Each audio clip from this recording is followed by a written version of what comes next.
Hello friends, उम्मीद है आप सभी लोग अच्छे होंगे, बढ़िया होंगे आप सभी लोग। तो जैसा कि हम लोग अभी छठी क्लास का बुक हो जाता है SCERT का, तो हम लोग अभी यहाँ से पढ़ेंगे खेती की शुरुआत, है ना। खेती की शुरुआत हम लोग स्टार्ट करते हैं। कृषि के आरंभ होने का मतलब था कोई भी अनाज ऐसे स्थान पर उपजाया जाना जहाँ वह अपने आप नहीं उगता हो। मतलब कृषि के आरंभ होने का मतलब था कोई भी अनाज ऐसे स्थान पर उगाया जाए जहां वह अपने आप नहीं उगता हो। सबसे पहले खेती किसने और कहां शुरू की? अनुमान है कि खेती की शुरुआत ईरान और इराक देश की पहाड़ियों की तलहटी में हुआ है। इराक और ईरान देश की पहाड़ी की तलहटियों में ये स्टार्ट हुआ है। इम्पोर्टेंट है आपके लिए। ईरान और इराक देश की पहाड़ियों की तलहटी में हुई। आज से लगभग 8000 से लेकर के 10,000 साल पहले वहाँ रहने वाले लोगों ने सबसे पहले खेती करना शुरू किया और बाद में जगह जगह लोगों के समूहों द्वारा खेती करनी शुरू हो गई। आज से लगभग कब 8000 से लेकर के 10,000 साल पहले। आप देखते होंगे कि चावल का पहला जो प्रमाण हमको मिलता है वह कोल्डिहवा से मिलता है। उत्तर प्रदेश में कोल्डिहवा से पहला प्रमाण हमको मिलता है। फिर कहा जा रहा है कि जब ये खेती करना शुरू किया, बाद में जगह जगह लोगों के समूह के द्वारा भी खेती करना शुरू हो गया। अपने देश में खेती की जो शुरुआत है आज से 5 से 6,000 साल पहले पश्चिमोत्तर भारत में हुआ था। पश्चिमोत्तर भारत में इम्पोर्टेंट है। खेती की शुरुआत 5 से 6,000 साल पहले पश्चिमोत्तर भारत में हुई। समूह की महिलाएं पेड़ पौधे के बारे में बहुत जानकारी रखती थी, क्योंकि आमतौर पर जंगली फल के दाने, जड़ें आदि इकट्ठा करने का काम वे ही किया करती थी। इसीलिए पेड़ पौधों के बारे में वो अधिक जानकारी रखती थी। महिलाएं ज़्यादा जानकारी रखती थी। वे पेड़ पौधों को करीब से देखते देखते उनके बारे में काफ़ी कुछ समझने लगी थी। आवश्यकता पड़ने पर उन्होंने इस जानकारी का उपयोग खुद पौधे लगाने में किया। महिलाओं के बारे में महिलाओं की योगदान बहुत ही ज़्यादा है। जहाँ भी नया क्रिएशन की बात हो वहाँ सबसे पहला दिमाग महिलाओं का ही चलता है। बेहतर बनाने के लिए घर की सजावट, रिश्ते की सजावट या दुनिया की किसी भी चीज़ की सजावट जो है वो मर्दों के बस की बात नहीं है। ये जो लोग हैं इस कला में माहिर नहीं होते। इस कला में माहिर महिलाएं होती हैं। इस कला में माहिर महिलाएं होती हैं और महिलाएं जो हैं वो सबसे ज़्यादा ताकतवर होती हैं। भले लगता है लोगों को कि पुरुष बहुत ताकतवर है, लेकिन ताकतवर महिलाएं सबसे ज़्यादा होती है, क्योंकि सबसे ज़्यादा कार्य करने की जो क्षमता है वो क्षमता महिलाओं में ही होता है। इसलिए देखिएगा, अगर वो सरकारी नौकरी करती हो तो बाहर नौकरी करने के बाद वो घर को भी संभालती है, घर का सारा काम करती है। लेकिन अगर किसी लड़का को सरकारी नौकरी हो जाए तो उतना ही उसकी हालत ख़राब हो जाता है, घर का एक भी काम नहीं कर सकता। तो इसीलिए बहुत ऐसा काम है जहाँ पर महिलाओं के बगैर हो ही नहीं सकता। और यही सब चीज़ें हैं। जैसे यहाँ पर हम लोग देखेंगे तो आदि मानव में क्या था? जो पुरुष समाज के जो लोग थे इकट्ठा होकर के शिकार करना ही ज़्यादातर वो उचित समझते थे। लेकिन वहाँ की महिलाएं कंदमूल इकट्ठा करना और बच्चों की देख रेख करना, उसकी सुरक्षा करना उनकी प्राथमिकता हो जाती थी। और यही वजह था कि उन्होंने अपनी ज़िंदगी बिता दी कंदमूल इकट्ठा करने में, जिसकी वजह से उस महिलाओं को सबसे ज़्यादा जानकारी इकट्ठा हो गया पेड़ पौधों के बारे में।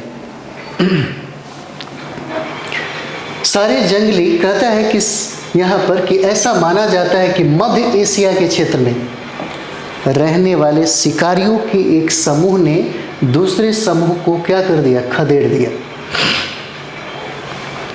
खदेड़ दिया हो और नई जगह पर जहाँ वह गए उन लोगों को वे सारे जंगली फसल नहीं मिल पा रहे थे, जिसके खाने के वे अभ्यस्त हो गए थे। अतः उन्होंने क्या किया, उन्होंने नए क्षेत्र में अपने साथ लाए कुछ बीजों को जमीन में डाल दिया और उसे नियमित पानी से सिंचित करने लगे। कुछ महीनों में उन पौधों में फल लग गए, जिससे पुष्ट होने पर उन लोगों ने उसे काट कर उससे सारे अनाज निकाल लिया। ऐसे ही खेती की शुरुआत हुई। ऐसे ही क्या हुआ, खेती की शुरुआत हुई। इसमें समझाने की कोशिश किया है, जैसे में देखिएगा आप लोग, वहाँ के जो समाज था वो जंगलों में ही ज़्यादातर रहता था। तो जंगलों में वहाँ के फल मूल जो थे, कंद मूल जो थे, और शिकार करके जीने का जो अभ्यस्त था वो ऑलरेडी वो लोग बन गए थे। लेकिन यहाँ पर कहता है कि जिस क्षेत्र में वो लोग थे उस क्षेत्र में कुछ आक्रमणकारी हैं और उन पर अटैक कर दिए, जिसकी वजह से उन्होंने अपना वो जगह जो था वो जगह छोड़ना पड़ा। और जगह छोड़ने के बाद वो दूसरे जगह जाते हैं जहाँ पर ये सारी व्यवस्था नहीं होती, न वहाँ पे शिकार का कोई ऐसा साधन होता है और न ही उन्हें कंद मूल और फल वगैरह मिल पाते हैं। तो ये कहा जा रहा है कि कुछ बीज जो हैं वो अपने साथ लेकर के आए हुए थे, जिसको उन्होंने मिट्टी में डाला और पानी से सिंचाई करके उसे उगाया। कहा जाता है कि कृषि की शुरुआत जो है, खेती की जो शुरुआत है, यहीं से प्रारंभ हुआ और धीरे धीरे अलग समूहों ने जंगलों को साफ कर उस पर भी बीज को बोना शुरू कर दिया और इससे ज़मीन के छोटे छोटे टुकड़े पर वे लोग ज़्यादा अनाज उपजाने लगे। और इस तरह आरंभिक मानव के पास अनाज का एक भंडार हो गया, जिससे वे संकट के समय इस्तेमाल कर सकते थे। इसी के साथ उनके जीवन शैली में बदलाव आया। जीवन शैली में क्या है, बदलाव आया और शिकार करने वाले और फल अनाज इकट्ठा करने वाले लोग अपना निवास क्षेत्र बदलते रहते थे। यहाँ पर कहता है कि शिकार करने वाले और कंद मूल को इकट्ठा करने वाले लोग जो हैं वो क्या करते, अपने निवास क्षेत्र बदलते रहते थे। क्यों बदलते रहते थे, जहाँ पे वो रह रहे हैं वहाँ के कंद मूल अगर खा जाए सब, तो पता चलेगा कि कुछ ही दिनों के बाद वो समाप्त हो गया। उनका जीवन शिकार पर ही निर्भर था। तो वहाँ के लोग जो जंगली पशुओं का या जो भी हो उसका शिकार करके खा जाते थे, तो जानवरों की वहाँ पर कमी हो जाती थी। अंततः उनको अपने भोजन की तलाश में दूसरे जगह जाना ही पड़ता था। मगर अब फसल की रखवाली के लिए खेतों के आसपास अस्थायी रूप में रहना आवश्यक हो गया। इस तरह आरंभिक गांव बसे। अब यहाँ पर कहा जा रहा है कि जब उन्होंने जो अभ्यस्त हो गए थे शिकार करना और कंदमूल को इकट्ठा करना, जब उन्होंने उस जगह को छोड़ दिया तब वो दूसरे जगह आते हैं और दूसरे जगह आने के बाद वो कृषि करना शुरू करते हैं। और खेती की और किसानी जैसे कृषि की देखभाल करने के लिए उनको ज़रूरी होता है कि वो अस्थायी रूप से वहीं पे बस जाए। और बसने के बाद यहाँ से प्रारंभ होता है किसका, गांव का। गांव बसना प्रारंभ हो जाता है। चलिए आगे बढ़ते हैं हम लोग। जैसे आरंभिक मानव द्वारा कृषि कार्य आप देख सकते हैं और आरंभिक मानव द्वारा बर्तन का इस्तेमाल किया जाने लगा।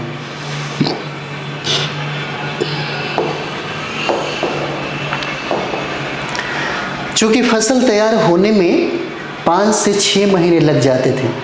फसल तैयार होने में कितने महीने लगते थे, 5 से 6 महीने लग जाते थे। इस प्रक्रिया में समूह के सभी लोग आपस में सहयोग करते थे। इस सहयोग से उनके बीच नाता रिश्ता जिसका आधार आपसी संबंध था शुरू हुआ। अस्थायी रूप से एक जगह रहकर फसलों को उपजाने के कारण लोग अब छप्पर वाली झोपड़ियों को बनाना शुरू किया और अनाज के भंडार को रखने के लिए उन्होंने मिट्टी के बर्तनों को बनाना आरंभ किया। यानी कि इस कृषि ने क्या दिया, यही कृषि जब हम लोग बाद में जब हड़प्पा काल पढ़ेंगे, हड़प्पा के काल के बाद जब वैदिक काल पढ़ेंगे, और वैदिक काल के बाद जब 6ठी शताब्दी ईसा पूर्व पढ़ेंगे, तो यही एग्रीकल्चर ने ही द्वितीय नगरीकरण का निर्माण कर दिया,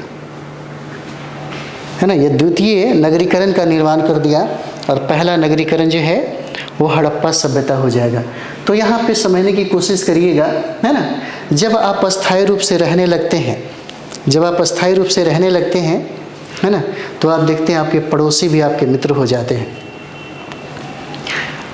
अक्सर ये भावना जो है मनुष्य में पाया जाता है। जैसे सोच के देखिएगा, अगर दो दुश्मनों को भी एक रूम में कुछ दिन के लिए बंद कर दीजिए, है ना, तो पक्के और गहरे मित्र बन जाते हैं। क्या हो जाएंगे? गहरे मित्र हो जाएंगे। जहाँ पर आप रहते हैं वहाँ पर रहने का भी अभ्यस्त आप हो जाते हैं। अगल बगल के वातावरण माहौल से आप वाकिफ़ हो जाते हैं, और साथ ही साथ आपका जो प्रेम है, आपका जो लगाव है, उससे मिट्टी से होने लगता है, वहाँ के रहने वाले समाज से होने लगता है। और यही चीज़ें यहाँ पर कहता है कि जब उन्होंने अस्थायी रहना शुरू किया तो इस सहयोग से उनके बीच में क्या हुआ? नाता रिश्ता भी उत्पन्न हो गया। और ये आधार क्या था? आपसी संबंध की शुरुआत यहीं से मानी जाती है। अस्थायी रूप से एक जगह रहकर फसलों को उपजाने के कारण लोग अब क्या करने लगे? अब उनको लगा कि घास फूस का जो झोपड़ी बना करके रहा जाता है, उसी तरीके से वो लोग झोपड़ी बनाना शुरू कर लिए अपने रहने के लिए। और अनाजों का जो उत्पादन यहाँ पर होने लगा, अनाजों को रख रखाव करने के लिए वो मिट्टी के बर्तन भी बनाना शुरू कर दिए, और धीरे धीरे कताई बुनाई भी शुरू हुआ। धीरे धीरे यहाँ पर कताई बुनाई भी शुरू हुआ, और मिट्टी के बर्तनों का इस्तेमाल वे लोग भोजन बनाने एवं खाना खाने में भी करने लगे।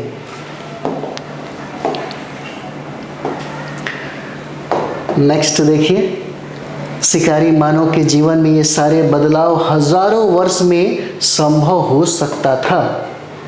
हजारों वर्ष में क्या है? संभव हो सकता था। चित्र भी बहुत सारा चीज़ें कहता है। नेक्स्ट यहाँ पर हम लोग देखते हैं, मानव ने जानवर पालना शुरू किया। मानव ने क्या किया? जानवर पालना शुरू किया।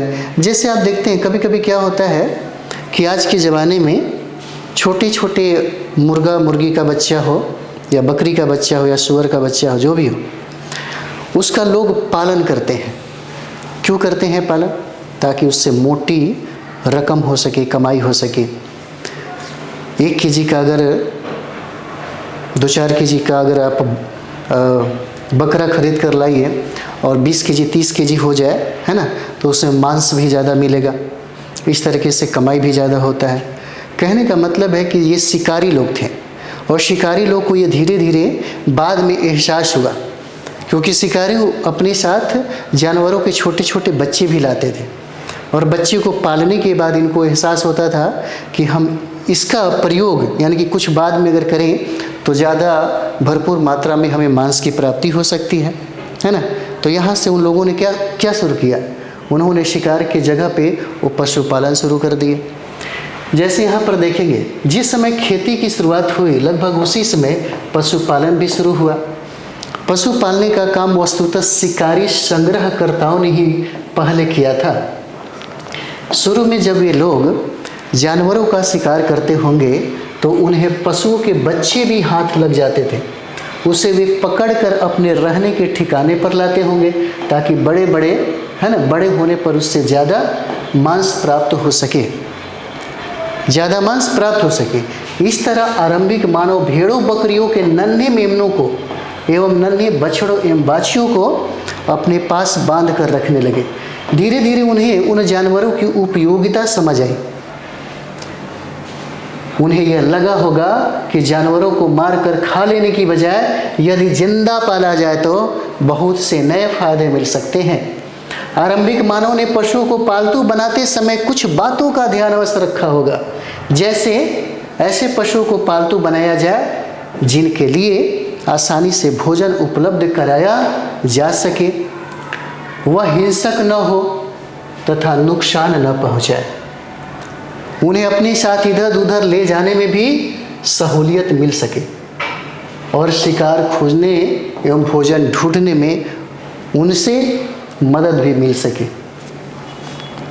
और सबसे पहले यही वजह था कि इंसानों ने सबसे पहले कुत्ता को अपना पालतू जानवर बनाया सबसे पहले, ताकि जो समस्या इनके पास थी, जैसे में ये हिंसक ना हो सके, इंसानों के भावनाओं को समझने वाला हो।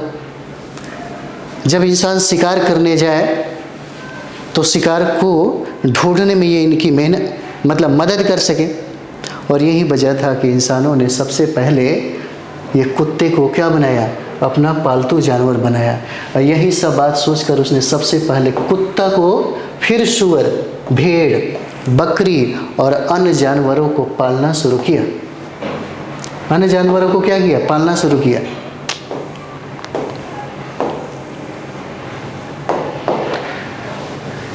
मनुष्य जो है, कहा जाता है, इतिहास ये कहता है कि इंसानों ने सबसे पहला कुत्ते को ही बनाया अपना पालतू जानवर। कुत्ता बहुत वफादार होता है।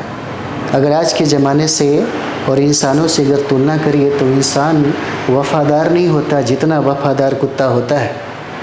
जापान में आप एक कहानी सुने होंगे जिस पर उस कुत्ते का एक बहुत बड़ा स्टैचू बना है। एक मालिक था जो अपनी कुत्तों से बहुत प्यार करता था। रोज आदत था उसको ऑफिस ले जाना, और वो ऑफिस के बाहर ही उसको रख के जाता था। जब भी टाइम होती थी, ऑफिस ख़त्म होने के बाद, तब वो कुत्ता रोज़ घर चले आता था साथ में अपने मालिक के साथ। रोज़ आना और रोज़ जाना ऐसे ही लगा रहता था। एक बार की बात है कि